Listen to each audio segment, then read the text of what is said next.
Hey guys, what's up? In this video, I'm going to show you how to test your Samsung A05 device through Phone Diagnostics. So for this, first of all, just go to members option here. As you see, we have members on menu. So just click on members. So this type of interface appear. Now just click to support. And then after this, just tap to Phone Diagnostic. So as you see, the Phone Diagnostic is being done automatically.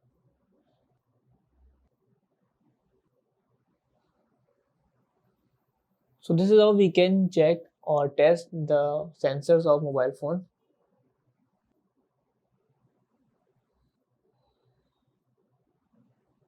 If you want to skip any test, you can just click to skip, or if you want to test it, you can just click to play. I am skipping all the way.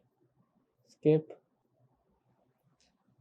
We can draw the pattern to test the screen. Make sure to draw all the lines, all the patterns to check the screen test. Okay. So this is how we can test the Samsung Galaxy device through Phone Diagnostic. So that's it about the video. If this video helped you guys, kindly like the video and follow us for more tips and tricks. See you guys in next video. Take care.